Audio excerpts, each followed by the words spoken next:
Morning, welcome back. We are reaching the most exciting part of the book, I believe. Does anybody know what that part is called? Is it called in a story mountain when you reach the most exciting part of the book? The climax, that's exactly it. Up until now we have rising action, we had lots of little problems, right? We had a little problem of trying to figure out who these witches are. We had a little problem of trying to get to the right planet. We had a little problem of facing the man with the red eyes. But it appears, judging from the name of this chapter, which is It, that we are about to face the biggest problem of all, which is where the climax is. It. All right, chapter 9. Meg rushed at the man imprisoned in the column, but as she reached what seemed, remember that's her father, as she reached what seemed to be the open door, she was hurled back as though she had crashed into a brick wall. Calvin caught her. "It's just transparent, like glass this time," he told her. "We can't get through it." Meg was sick and dizzy from the impact that she could not, so sick and dizzy from the impact that she could not answer. For a moment she was afraid that she would throw up or faint. Charles Wallace laughed again, in a laugh that was not his own, and it was this that saved her, for once more her anger overcame her pain and fear. Charles Wallace, her own real, dear Charles Wallace, never laughed at her when she hurt herself. Instead, his arms would go quickly around her neck, and he would press his soft cheek against hers in loving comfort. But the demon Charles Wallace snickered. She turned away from him and looked again at the man in the column. "Oh, Father," she whispered longingly, but the man in the column did not move or look at her. The horn-rimmed glasses, which always seemed so a part of him, were gone, and the expression of his eyes was turned inward, as though he were deep in thought. He had grown a beard, and the silky brown was shot with gray. His hair, too, had not been cut. It wasn't just the overlong hair of the man in the snapshot at Cape Canaveral. It was pushed back from his high forehead and fell softly almost to his shoulders, so he looked like someone in another century, or a shipwrecked sailor. But there was no question, despite the change in him, that he was her father, her own beloved father. "My, he looks a mess, doesn't he?" Charles Wallace said and snickered. Meg swung on him with a sick rage. "Charles, that's Father! Father!" "So what?" Meg turned away from him and held out her arms so to the man in the column. "He doesn't see us, Meg," Calvin said gently. "Why? Why?" "I think it's sort of like those little peepholes they have in apartments in the front doors. You know, from inside you can look through and see everything, and from outside you can't see anything at all. We can see him, but he can't see us." "Charles!"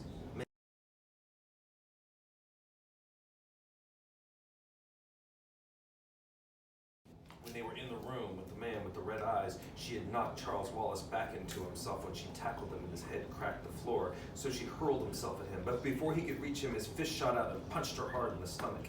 She gasped for breath. Sickly, she turned away from her brother, back to the transparent wall. There was the cell, there was the column with her father inside. Although she could see him, although she was almost close enough to reach him, he seemed farther away than he had been when she had pointed him out to Calvin in the picture on the piano. Actually, Ava, can you do me a favor? Can you go turn off Google? Yes. Thank you.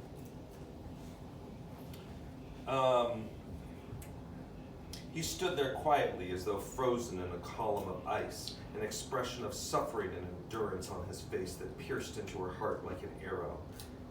"You say you want to help Father?" Charles Wallace's voice came from behind her with no emotion whatsoever. "Yes, don't you?" Meg demanded, swinging around and glaring at him. "But of course, that is why we are here." "Then what do we do?" Meg tried to keep the franticness out of her voice, trying to sound as drained of feeling as Charles, but nevertheless ending on a squeak. "You must do as I have done and go to it," Charles said. "No. I can see you don't really want to say Father. How will my being a zombie save Father?" "You will just have to take my word for it, Margaret," came the cold, flat voice from Charles. "It wants you, and it will get you. Don't forget that I, too, am part of it now. You know I wouldn't have done it if it weren't the right thing to do." "Calvin," Meg asked in agony, "will it really say Father?"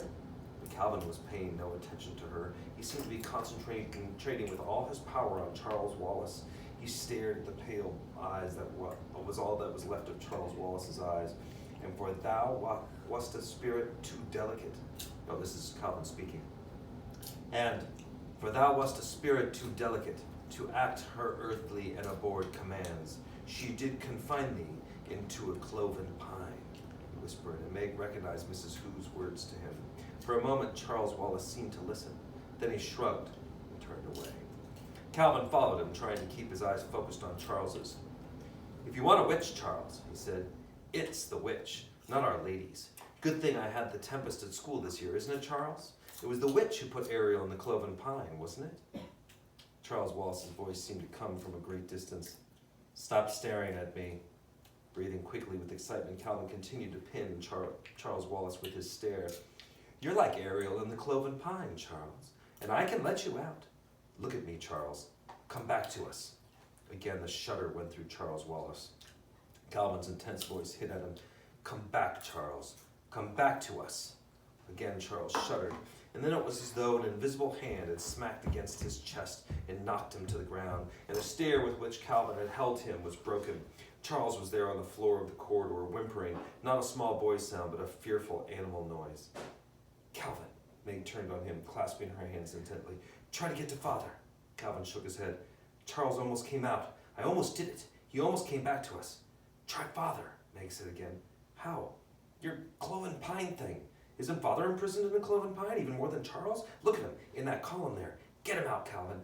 Calvin spoke in an exhausted way. Meg, I don't know what to do. I don't know how to get in. Meg, they're asking too much of us.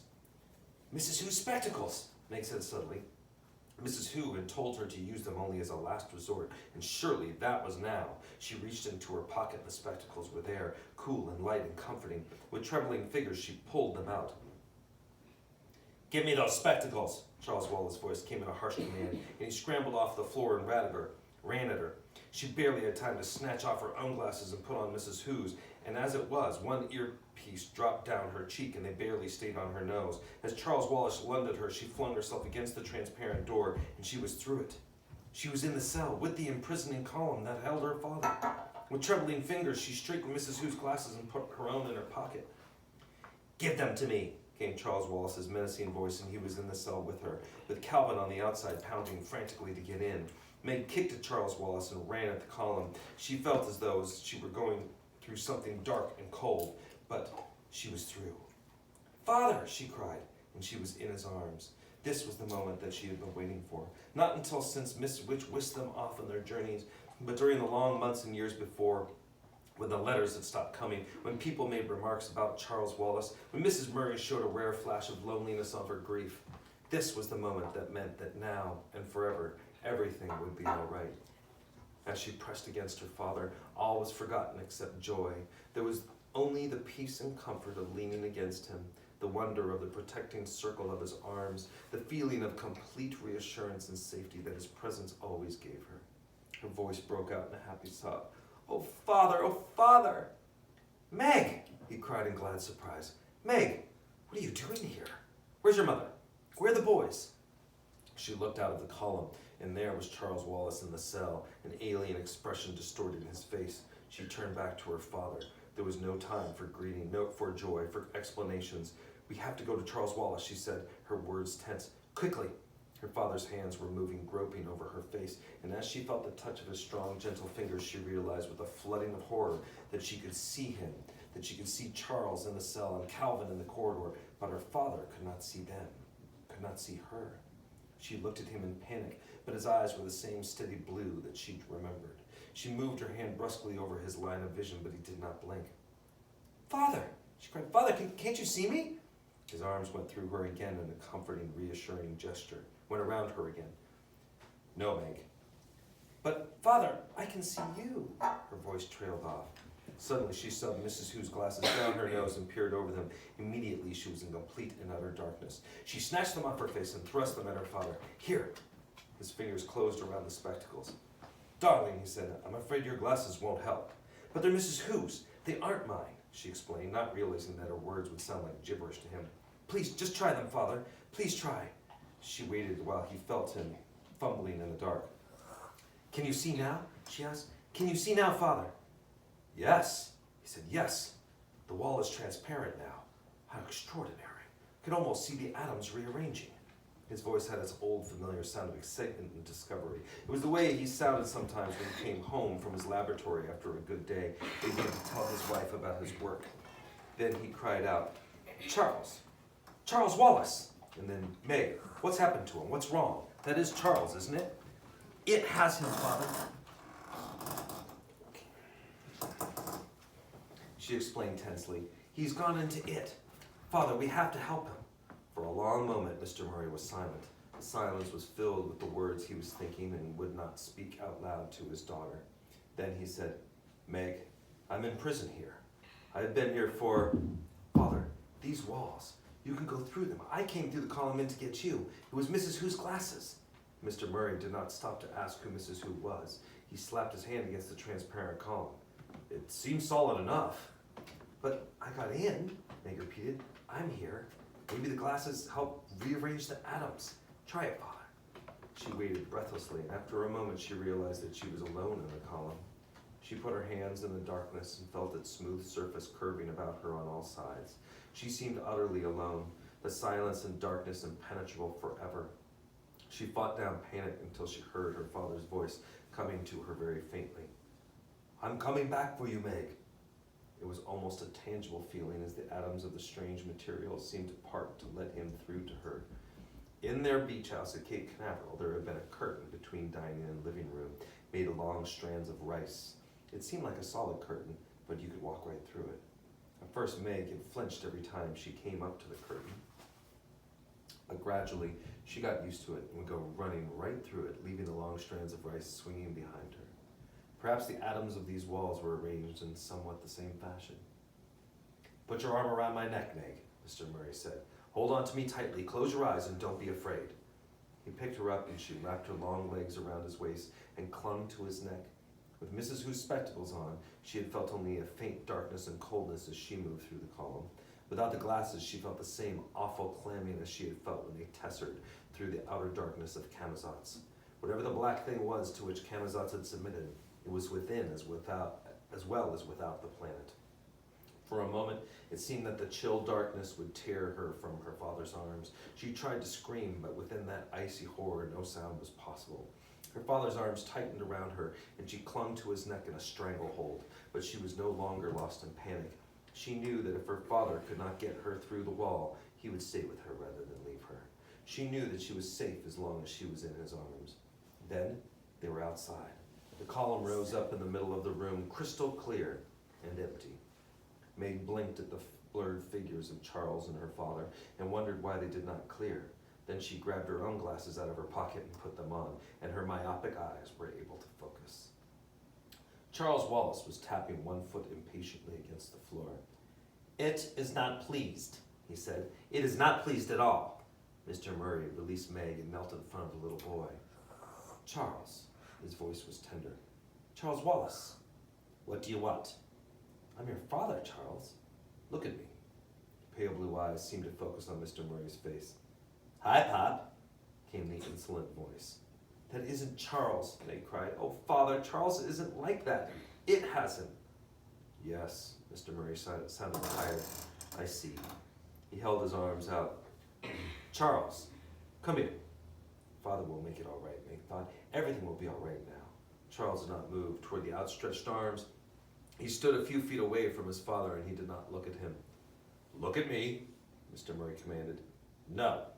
Mr. Murray's voice became harsh. "When you speak to me, you will say no father or no sir." "Come off it, Pop," came the cold voice from Charles Wallace. Charles Wallace, who outside Camazotz had been strange, had been different, but never rude. "You're not the boss around here." May could see Calvin pounding again on the glass wall. "Calvin," she called. "He can't hear you," Charles said. He made a horrible face at Calvin, and then he thumbed his nose. "Who's Calvin?" Mr. Murray asked. "He's..." May started, but Charles Wallace cut her short. "You'll have to defer your explanations. Let's go." "Go where?" "To it." "No," Mr. Murray said. "Can't take Meg there." "Oh, can't I?" "No, you cannot. You're my son, Charles, and I'm afraid you'll have to do as I say." "But he isn't Charles," Meg cried in anguish. Why didn't her father understand? Charles is nothing like that, Father. You know he's nothing like that. "He was only a baby when I left," Mr. Murray said heavily. "Father, It's it talking through Charles. It isn't Charles. He's bewitched. Fairy tales again, Charles said. You know it, Father? Meg asked. Yes. Have you seen it? Yes, Meg. Again, his voice sounded exhausted. Yes, I have. He turned to Charles. You know she wouldn't be able to hold out. Exactly, Charles said. Father, you can't talk to him as though he were Charles. Ask Calvin. Calvin will tell you. Come along, Charles Wallace said. We must go. He held up his hand carelessly and walked out of the cell, and there was nothing for Meg and Mr. Murray to do but to follow. As they stepped into the corridor, Meg caught at her father's sleeve. Calvin, here's Father. Calvin turned anxiously toward them. His freckles and his hair stood out brilliantly against his white face. Make your introductions later, Charles Wallace said. It does not like to be kept waiting. He walked down the corridor. His gait seemed to be more jerky with each step. The others followed, walking rapidly to keep up. Does your father know about the Mrs. W's? Calvin asked Meg. There hasn't been time for anything. Everything's awful. Despair settled like a stone in the pit of Meg's stomach. She had been so certain that the moment she found her father, everything would be all right. Everything would be settled. All the problems would be taken out of their hands. She would no longer be responsible for anything. And instead of this happy and expected outcome, they seemed to be encountering all kinds of new troubles. He doesn't understand about Charles, she whispered to Calvin, looking unhappily at her father's back as he walked behind the little boy. Where are we going?